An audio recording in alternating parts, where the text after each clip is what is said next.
Okay. So ഇപ്പോ Australia എത്തിയിട്ട് എത്ര വർഷമായി? ഞങ്ങളിപ്പോ ഇവിടെ എത്തിയിട്ട് 3 വർഷമായി.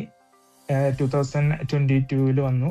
അങ്ങനെ ഇവിടെ മെയ്റ്റ്ലാൻഡ് എന്ന് പറഞ്ഞൊരു സ്ഥലത്താണ് ഞങ്ങൾ സെറ്റിൽ ആയിരിക്കുന്നത്. അത് NSW സിഡ്നിയിൽ നിന്ന് ഒരു 2 മണിക്കൂർ ദൂരമുണ്ട്. പിന്നെ വലിയ കുഴപ്പമില്ലാണ്ട് എല്ലാ കാര്യങ്ങളും. ഞങ്ങളിപ്പോ 2ാമത്തെ വർഷമായപ്പോഴത്തേനും ഞങ്ങൾ വീട് വാങ്ങി.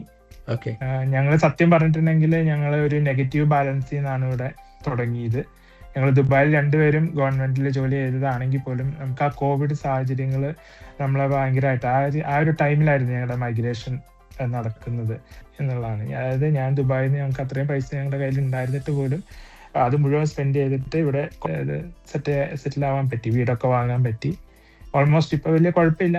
ഇപ്പോഴും അതിന്റെ ഒരു പ്രോസസ്സിലൂടെ പോയിക്കൊണ്ടിരിക്കുന്നു. അങ്ങനെ ഓക്കെ.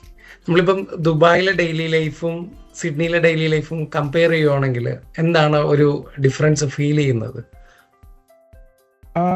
നമുക്ക് ഇനീഷ്യൽ ഡേയ്സിൽ എന്നെ സംബന്ധിച്ചിടത്തോളം കുറച്ചൊരു നല്ല ബുദ്ധിമുട്ടായിരുന്നു. കാരണം നമ്മളൊരു പക്കാ സിറ്റി ലൈഫിൽ നിന്ന് ഇതുപോലത്തെ ഒരു സ്ഥലത്തേക്ക് വരുമ്പോൾ ഉള്ള ഒരു ബുദ്ധിമുട്ട്. അതായത് നമ്മൾ ഇപ്പൊ ദുബായിൽ നമുക്ക് ഒരുപാട് ഓർഗനൈസ് ആയിട്ട് ജീവിക്കേണ്ട കാര്യമില്ല. കാരണം ഇപ്പൊ എനി ടൈം ഞാൻ യൂഷ്വലി അവിടെ ഒരു ഷോപ്പിങ്ങിനൊക്കെ പോയിക്കൊണ്ടിരുന്ന ഒരു 7 മണിക്കൊക്കെ ആയിരിക്കും ചിലപ്പോൾ, അല്ലെങ്കിൽ 7:30 പോകുന്നത്.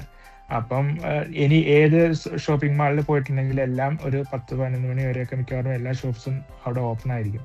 പക്ഷെ ഇവിടെ ചില ഷോപ്പുകൾ ഇപ്പൊ നമുക്ക് ഒരു ടെക്സ്റ്റൈൽ ഷോപ്പുകളോ അങ്ങനെയുള്ളതൊക്കെ ആണെങ്കിൽ ചിലപ്പോൾ ഒരു 5:30-6 മണിയാകുമ്പോൾ ക്ലോസ് ചെയ്യും. അങ്ങനത്തെ കുറച്ച് ബുദ്ധിമുട്ടുകൾ ഞങ്ങൾക്ക് തുടക്കത്തിൽ ഉണ്ടായിരുന്നു. പക്ഷെ ഗ്രോസറി അങ്ങനത്തെ ഐറ്റംസ് കുറെ ഷോപ്പുകളൊക്കെ ഓപ്പൺ ആണ്. എന്നാലും അങ്ങനത്തെ ആ ഒരു ഈസി ഗോയിങ് അല്ലായിരുന്നു തുടക്കത്തിൽ. പിന്നെ പക്ഷെ അതൊരു നെഗറ്റീവ്സ് ആയിട്ട് അന്ന് തോന്നിയിരുന്നെങ്കിലും പിന്നീട് ഇപ്പൊ എനിക്കത് ഒരുപാട് വ്യത്യാസം തോന്നി. അതൊന്നും ഒരു വലിയ പ്രശ്നമുള്ള കാര്യമല്ല. നമ്മൾ കുറച്ചുകൂടെ പ്ലാൻഡ് ആയിട്ടുണ്ടെങ്കിൽ എല്ലാം ഈസി ആയിട്ട് നമുക്ക് മാനേജ് ചെയ്യാൻ പറ്റും എന്നൊരു തോന്നൽ ഇപ്പൊ വന്നു. ഇപ്പൊ അത് കാരണം ഇപ്പൊ ആ ഒരു വിഷമമൊക്കെ മാറി.